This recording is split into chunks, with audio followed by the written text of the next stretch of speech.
Hello detectives, welcome back to Criminal Minds True Stories, where today we delve into a case as chilling as it is heartbreaking. In this story, we explore the Edmund Kemper's case. Prepare yourself, find a quiet place, and put on your headphones, because what you're about to hear will leave you questioning everything you think you know. Step into the shadows with me as we unravel this dark and unsettling mystery. I never thought I'd find myself diving this deep into something so chilling, but here I am, sharing what feels like a nightmare disguised as reality. I spent years in Santa Cruz, California, during the late 60s and early 70s, a time when hitchhiking was second nature to most of us. Nobody thought twice about getting into a stranger's car back then. It was just part of how we lived. But if I've learned anything, it's that darkness doesn't always look like we expect. Sometimes it comes with a kind smile, an intelligent mind, and the kind of charisma that makes you feel safe. That was Edmund Kemper. I didn't know Ed personally, but I saw him around town. You couldn't miss him. He was massive, towering over everyone at 6'9", and he had this weird, self-deprecating charm. People would joke about how someone that big could never hurt a fly, but now that I look back, maybe he played into that on purpose. What none of us knew was that beneath that awkward, gentle, giant facade, there was a man capable of horrors I still struggle to wrap my head around. It wasn't just what he did, it was how he did it. The details would trickle out over time, each more horrifying than the last, and the realization that we all shared the same streets, breathed the same air as him, still makes my skin crawl. I'll never forget the first time I truly understood who Ed Kemper was and what he had done. The news broke in April 1973 and it hit Santa Cruz like a freight train. "Local man confesses to gruesome murders," the headline screamed.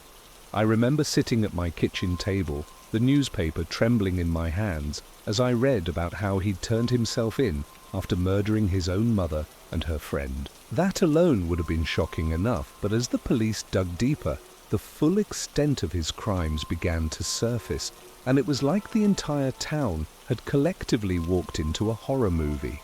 The thing that chilled me most wasn't just the violence, though God knows that was enough to haunt anyone. It was how calm and matter-of-fact he was about it all. Kemper didn't just confess, he volunteered every detail, like he was describing what he had for breakfast. He talked about picking up young women, students from UCSC and Cabrillo College, offering them rides they thought were safe, and then he'd drive them to remote areas, kill them, and take their bodies home. Home. That word never felt darker to me than when I imagined what went on behind the walls of his apartment. The details of what he did in that apartment are hard to even think about, let alone talk about, but I can't shake them. They're burned into my mind. He didn't just kill those women. He desecrated them. He would dismember their bodies, take pictures, and, God, this is hard to say, even engage in acts of necrophilia. It wasn't random violence. It was calculated, methodical. He later admitted to keeping parts of his victims, like their heads, as trophies. I remember reading that and feeling like I couldn't breathe. How could someone I'd seen at the grocery store, someone who might have smiled at me in passing, be capable of something so monstrous? And the thing is, Kemper wasn't like the typical image you might have of a deranged killer.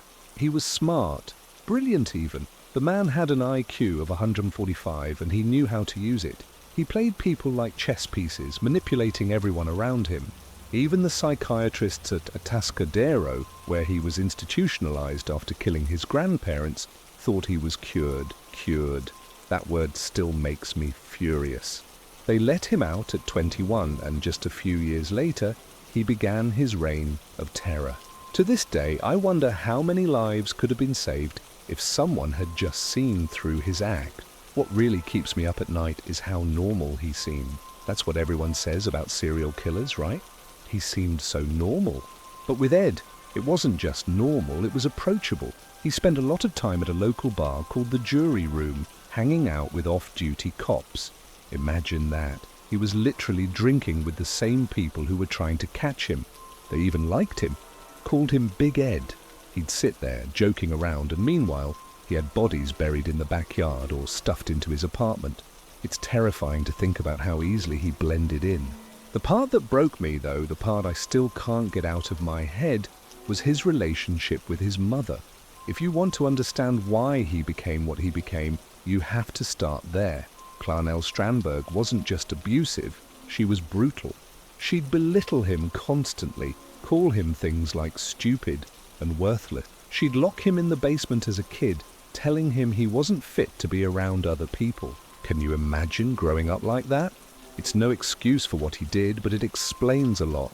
And in the end, she became his final victim, his most personal act of violence.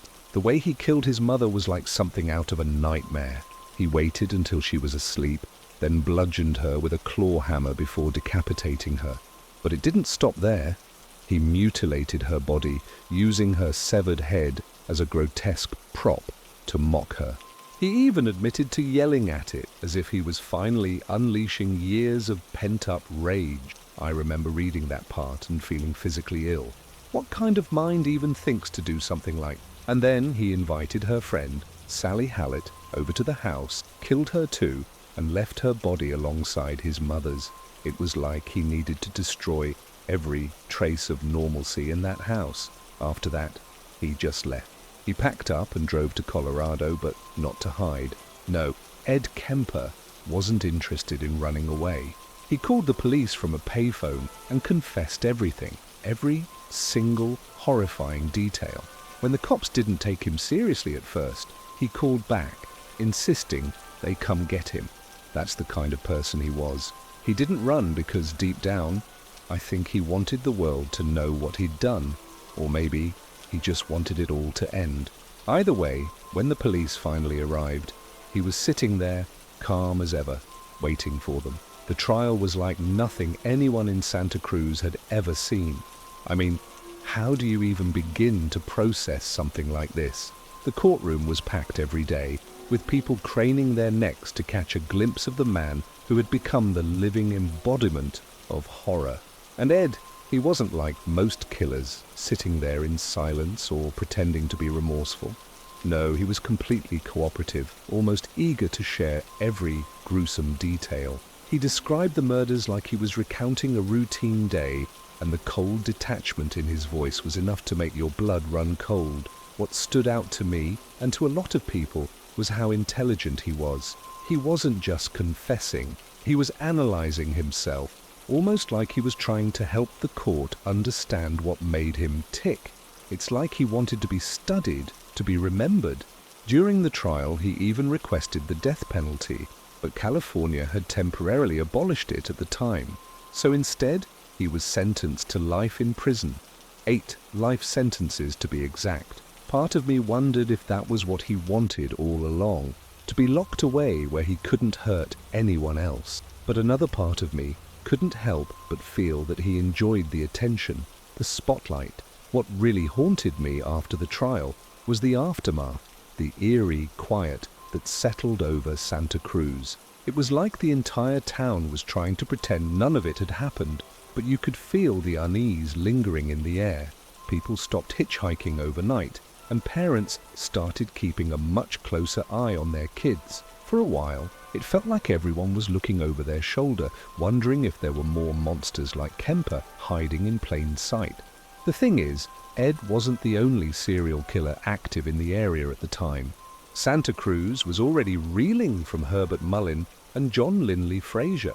Kemper's arrest felt like the final blow in a town that had already been brought to its knees. But what sticks with me the most, even now, is something Kemper said in an interview years later. He was asked why he picked up hitchhikers, why he chose the women he did. His answer chilled me to the core. I was testing myself. I wanted to see if I could stop. Can you imagine that?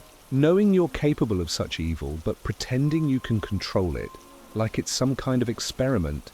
It makes you realize that for all his intelligence, for all his charm, he was just a deeply broken person who had given himself over completely to the darkness inside him. Even now, years later, it's hard not to think about the victims. They were young women, barely starting their lives, just trying to get to where they needed to go. I remember reading about Mary Ann Pesci and Anita Lucchesa, two college friends who were hitchhiking together when they met Kemper. He offered them a ride, and that was it. They were never seen alive again. What struck me was how trusting they must have been. Back then, it wasn't weird to hitchhike, and Ed had this disarming way about him. They probably thought they'd be fine, that he was just another friendly guy offering a lift. The thought of how quickly that trust turned to terror makes my stomach turn. And then there was Aiko Ku, just 15 years old. She missed her bus one day and decided to hitch a ride. That's how she crossed paths with Kemper. He took her life in the same calculated, horrifying way as the others. But what really messed me up was the way he talked about it afterward. He said he almost let her go, almost. He sat there, looking at her, debating with himself whether to kill her or not. Can you imagine being in her position, having no idea your life was hanging by a thread? That level of control, of playing God with someone's life, is something I'll never be able to understand. What's even harder to stomach is how much worse it could have been. Kemper didn't kill every hitchhiker he picked up. There were stories of women who got into his car and made it out alive. I've read accounts from some of them, how they felt a strange unease, but couldn't put their finger on why. One woman said he gave her a ride and even mentioned his fascination with crime, which she thought was odd but not alarming. She laughed it off at the time. Little did she know she had come face to face with a man who would later be one of America's most notorious serial killers. She was lucky, but so many others weren't. And then there's his relationship with law enforcement. It still blows my mind how he inserted himself into their world. He wasn't just that guy at the bar. He was actively trying to understand how they worked, asking questions, getting a feel for their methods. Some people even think he used what he learned to evade suspicion for so long. He knew how to blend in, how to make himself seem harmless. And the scariest part? He didn't look the part of a killer. If you passed him on the street, you'd see this big, awkward guy and maybe feel sorry for him. You wouldn't know you were looking at a man who had literal trophies of his victims hidden in his home. One of the most unsettling things about Ed Kemper's story is the way he seemed to seek out control, not just over his victims, but over the narrative of his life. After his arrest, he cooperated fully with law enforcement, almost to an obsessive degree. He confessed to everything, laid out every detail as if he were giving a lecture. He even corrected investigators when they got something wrong about his crimes. It was as if he wanted to be the one to tell his own story, to shape how the world would remember him. That level of self-awareness combined with his cold detachment was chilling. I remember watching one of his interviews years later, and there was this one line that stuck with me. He said, "I enjoyed it. That's why I did it." It wasn't just the violence that drove him. It was the power, the control. But then, almost in the same breath, he'd talk about feeling regret and self-loathing. It was this bizarre contradiction, someone capable of unimaginable cruelty, but also able to articulate how broken they were. It made me wonder, was he being honest, or was it just another layer of manipulation? Either way, it's the kind of thing that keeps you up at night, replaying his words in your head. One thing that always felt eerie to me was how Kemper seemed to crave connection, even after everything he'd done. While in prison, he became notorious for narrating hundreds of audiobooks for the blind. Think about that. A man who committed unspeakable acts, sitting in a cell, reading stories like Flowers for Algernon and Star Wars for people who would never know his face or his crimes. It's such a bizarre juxtaposition. The man who took lives in such brutal, dehumanizing ways was now helping others experience stories. But then again, maybe it wasn't about helping anyone at all. Maybe it was just another way for him to feel important, to stay in control of how he was perceived. And then there's the fact that he's still alive, serving his life sentences in the California medical facility. Occasionally, you'll hear his name pop up in a documentary or a podcast, and every time it brings me back to that realization. He's still out there, breathing, thinking, existing. It's a strange, unsettling thought. Most of the killers from that era, Bundy, Gacy, Dahmer, are long gone, but Kemper's still here. I've heard he refuses parole hearings now, saying he doesn't deserve to be free. Whether that's genuine remorse or just another way to maintain control, I don't know. But it's something about his case that makes it feel like it's never really over. I think what makes Ed Kemper's story stick with me, and probably with so many others, is how close it feels to something that could happen to anyone. He didn't rely on complicated schemes or elaborate setups. He preyed on trust, on the everyday interactions people have without a second thought.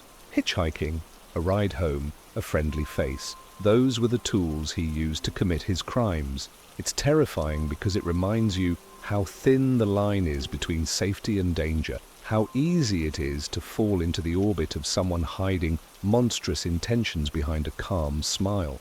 But for all the horror of his crimes, it's his self-awareness that's the most unsettling. He once said, "I am a walking time bomb. I can't help the fact that I was born this way." It's chilling to think he saw himself as some inevitable force of destruction, like he believed his violence was preordained.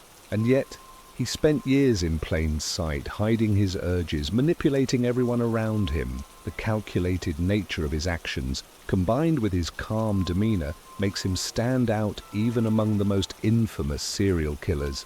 He's not just the co-ed killer, he's a reminder that evil doesn't always announce itself. Sometimes it's sitting quietly at the next table, watching, waiting.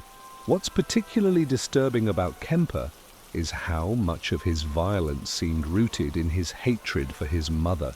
Everything about Clarnell Strandberg's murder felt deeply personal, like it was the culmination of years of resentment and rage. He didn't just kill her, he made her the centerpiece of his final act. After he killed her, he reportedly said, "I've wanted to do that for years."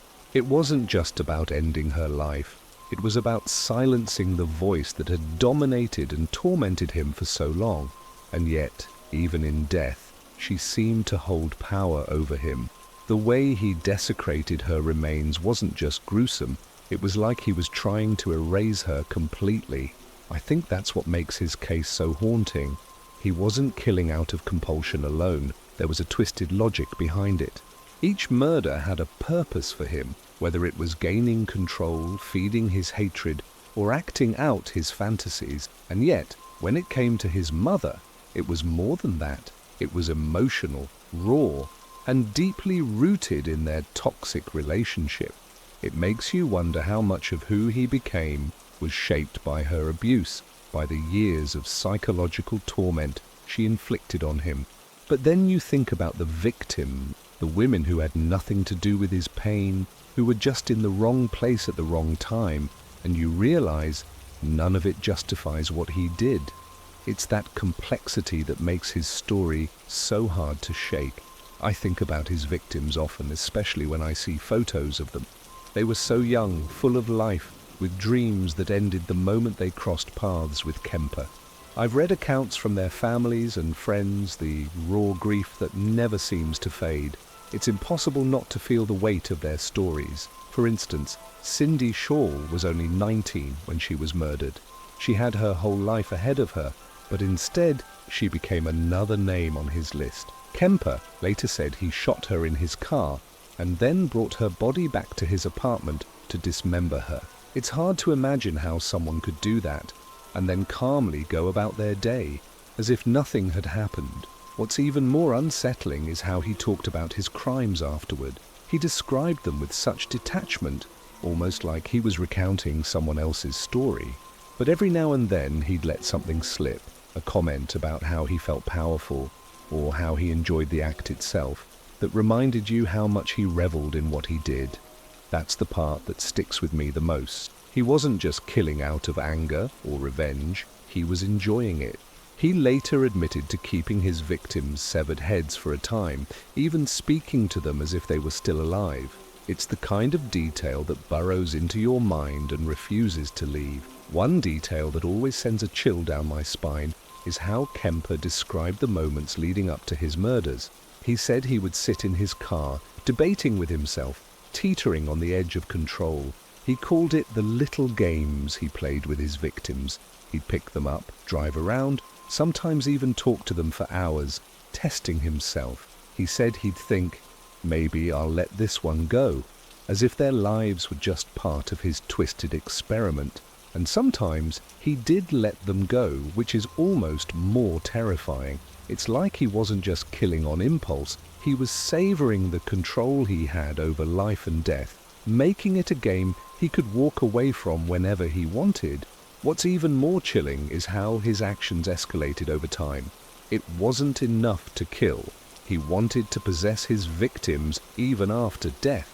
The necrophilia, the dismemberment, the trophies he kept, it all pointed to a level of depravity that's hard to comprehend. He once admitted that after killing his first 2 victims, he returned to their bodies to relive the experience. I can't even imagine the kind of mindset it takes to do something like that, let alone admit it so matter-of-factly. It's as if he wanted everyone to know how far into the darkness he had gone, like he needed the world to see the monster he had become. As horrifying as his crimes were, what unsettled me the most was the way he seemed to understand himself so clearly. Kemper didn't try to hide from what he was, he embraced it. In interviews, he talked about his actions as though he were analyzing a lab experiment. He once described the moment he realized he'd crossed the line, saying, "When I see a pretty girl walking down the street, I think 2 things. One part of me wants to take her out, talk to her, be real nice and sweet, and the other part of me wonders what her head would look like on a stick." That line stuck with me. It wasn't just gruesome, it showed the split inside him, the humanity he crushed under his need for control and violence. And then there's the way he turned himself in, which still feels surreal. After killing his mother and her friend, he fled to Colorado but didn't even try to run or hide. Instead, he called the police and confessed to everything, detailing his crimes as though he were reading off a grocery list. He later explained that he turned himself in because he felt like he couldn't stop. He knew he'd spiral even further if someone didn't intervene. It's rare for a killer like him to willingly come forward, and I've always wondered if it was guilt, fear, or some final need to control the narrative that made him pick up that phone. Kemper's confessions were as shocking as the crimes themselves. He didn't hold back, not with the police, not with the court, and certainly not with the media. He described everything in graphic detail, down to the emotions, or lack thereof, he felt while committing the murders. I've read that when he spoke about dismembering his victims, he did so with the same tone you'd use to talk about fixing a car or doing laundry. It wasn't sensationalized or dramatic. It was cold, clinical, and devoid of any real remorse. That's what made it so chilling. It wasn't just what he did, it was how unaffected he seemed by it all. What's even stranger is how helpful he was to law enforcement after his arrest.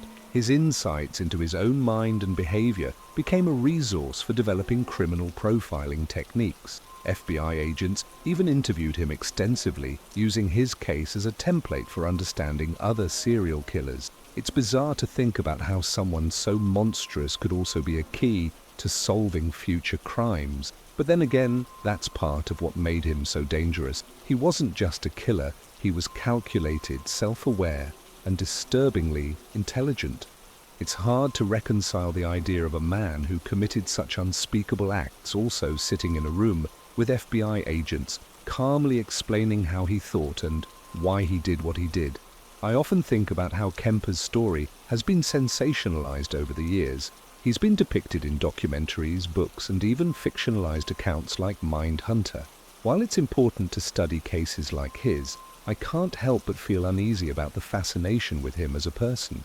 People talk about his high IQ, his charisma, his chilling interviews, and sometimes it feels like the focus shifts away from the victims. It's like they become footnotes in the story of this genius killer. But these were real people with lives, dreams, and families who still carry the weight of their loss. That part often gets overshadowed by the legend of Ed Kemper. Even so, his case leaves behind lessons that can't be ignored. It's a stark reminder of how evil can hide in plain sight, disguised as charm, intelligence, or even kindness. Kemper didn't fit the stereotype of a deranged killer. He was articulate, cooperative, even likable to those who didn't know his dark side. That's what makes him so terrifying. He wasn't a shadow lurking in the dark. He was the friendly face you'd trust for a ride. His case is a cautionary tale, not just about serial killers, but about how easily we overlook the danger that might be right in front of us. Even now, decades later, Ed Kemper's case feels like an open wound, especially for those of us who lived in Santa Cruz during his reign of terror. You can't help but wonder how many times you might have walked past him on the street or stood behind him in line at a store. That kind of thought sticks with you, eats at you. He wasn't some distant boogeyman or a figure from a faraway story. He was here among us, hiding his darkness in plain sight. That's what makes it so hard to forget. What's worse is how final it all feels. Kemper has made it clear he doesn't want to be released, and at this point, he's content to stay where he is. He doesn't seek forgiveness or redemption, just isolation. But for the families of his victims, the scars will never heal. They don't get closure, not really. He stole something from them that can never be returned. And for the rest of us, his story lingers as a haunting reminder of how easily trust can be broken and how, sometimes, evil doesn't look like what we expect. It looks like a neighbor, a friend, or a man you might pass without a second glance. That's the thought that keeps me awake at night. I'm glad the story has resonated so far. Ed Kemper's case is one of those dark chapters in history that stays with you, not just because of the brutality, but because of how close it feels to the everyday. It's the perfect reminder that horror doesn't always come with warning signs. It can walk among us, hidden in plain sight. Thank you for joining me on this journey into the unknown. If you found this story gripping, don't forget to like and subscribe to Criminal Minds True Stories for more real-life mysteries. Your support helps keep these stories alive. Until next time, stay curious, stay vigilant,